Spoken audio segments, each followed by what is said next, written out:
What's good? Something Spectacular Sports. Shout out to the real sports fans, the real boxing fans. Listen, this is my post-fight review of Errol Spence versus Shawn Porter. I tip my hat off to both fighters. It was a hell of a fight.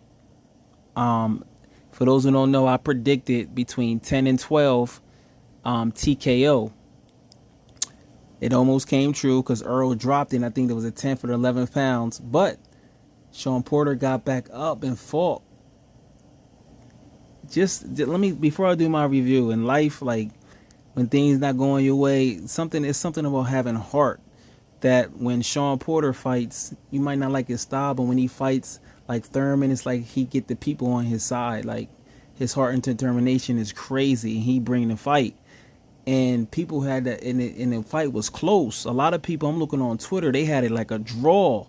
So I was thinking, okay, the round that he got dropped, if he actually would have won that round, he actually could have won the fight. It was a split decision. Me personally, I had it like 7 rounds to 5.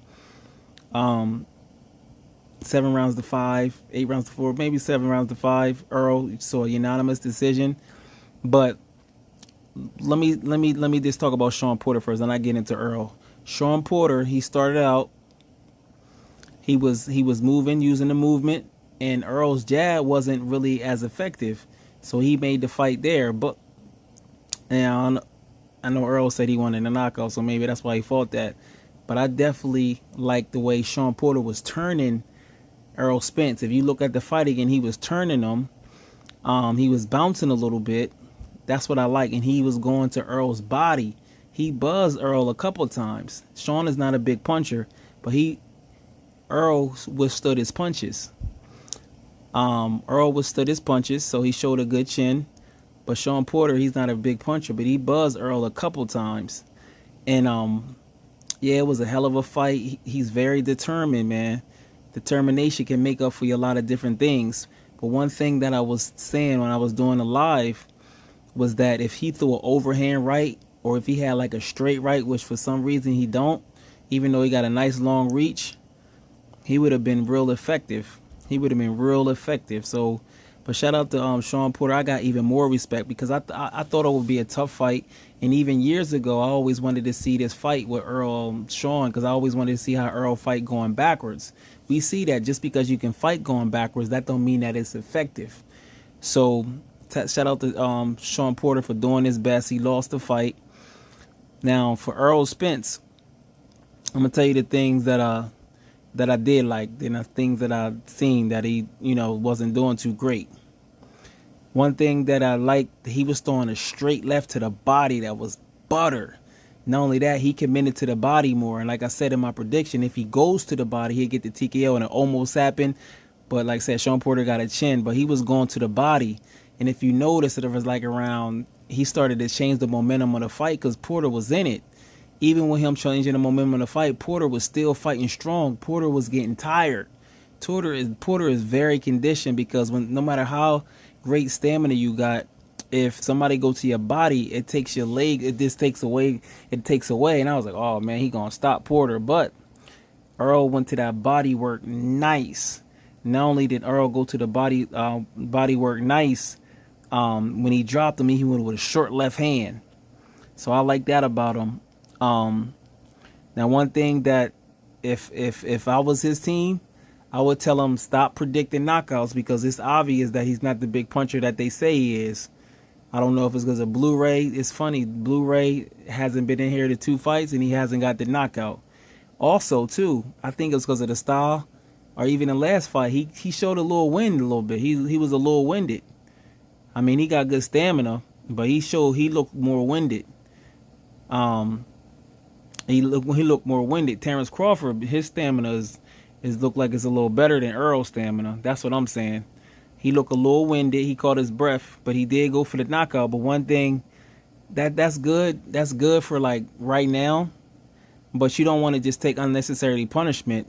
But I know he wanted to put on for the fans. So this would be good because it got people talking, and a lot of people think Shawn Porter won, so it got people talking, and his name got better. Also, the thing, and it's weird, but the more vulnerabilities that you show, the more people want to fight you. Hence, Danny Garcia stepping into the ring. Just like he said, the tables turn. But one thing about Errol Spence, don't just be getting in wars because that'll shut your career down fast. Also, he still cover up on punches. A good counter puncher that got reached the same as his or even better is gonna catch on to that. Also, it's seen that you can go to his body and slow him down. He's strong. He got a nice inside game, but he can be hit. So against somebody like Crawford, where he's gonna have to chase around, he's gonna have to. His ring generalship is not gonna be able. Bud's ring generalship is way better, and we know Bud Crawford's accuracy is way better than Porter, and his power is much more crisper, and he a better body puncher, and his reach is 74 inches. That's why I picked. I even right now after this fight, I got Bud Crawford by knockout. He'd catch him. He gonna catch him, and his ring generalship is gonna be ugly. But Errol Spence showed a good chin though. He showed a good chin. His stamina was decent. You know what I'm saying? He could have been a little bit fresher, but that's what happens when you brawl and shit like that. You throwing a lot of punches, and dude was going to his body, Shawn Porter.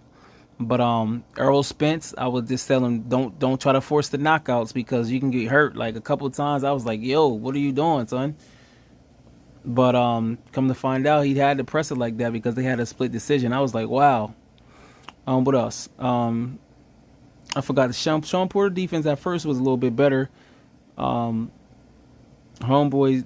didn't really show as much defense in this fight.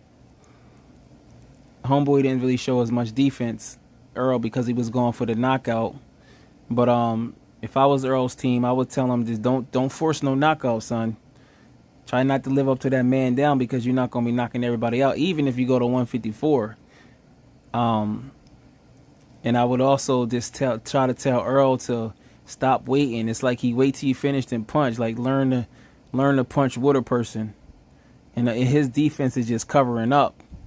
That's why you can get to his body. So if his defense includes some upper, so a lot of people say head movement. His defense is solid, but to be even better, he gotta move his head and show some upper body movement, like side to side and slip punches that way for his defense. Right now, it's just covering up and slightly using his feet and being on an angle. But man, I want to see the two fights. I want to see Danny Garcia. I don't want to see that fight, yo. And I like Danny. He's tough. But looking at the fight, I just realized even how short his arms are. Earl will box him easy. We want to see Bud Crawford next. But they still downplaying it, which is crazy. When they bring his name up, they try to say he's not as popular. Like, that's weird, dog. That's the biggest fight for you. Imagine if you would have lost, right?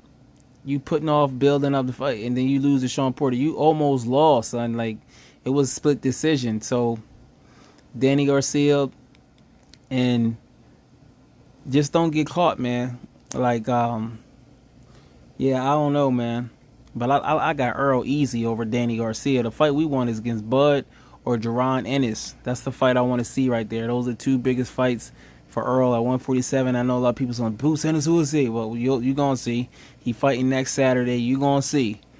You are going to see. And he keeps stepping up his level of competition. But Earl, he has some lumps on him. But he showed that he was tough. But one thing that Earl may not want to, I know he want to sell and stuff right now, but he don't want to get in the habit of fighting for the crowd. That's not good. That's not good. People, you can say what you want about Floyd. He don't fight. He don't care. You like him or you don't. Crawford don't fight for the crowd. Stop trying to impress the crowd. Can get you beat and knocked out because he going to be fighting people with much more power.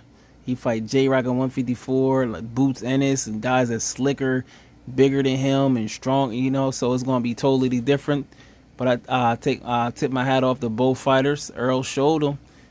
He showed what he can do, fighting going backwards, and he can be hurt. And like I said, he looked even more human. And now, guess what? That generates the dollars because now his risk and his reward level was on the same level. Actually, the more vulnerability show, his risk level goes down and his reward levels goes up because he got 2 belts and he's popular and people talking about him, and plus this fight is fight of the year. So give me your thoughts on that. It's your boy once again, Something Spectacular Reports. We're on the road to 1,000 subs. This is my new channel. Make sure you hit the thumbs up, leave a comment, subscribe. I'm out.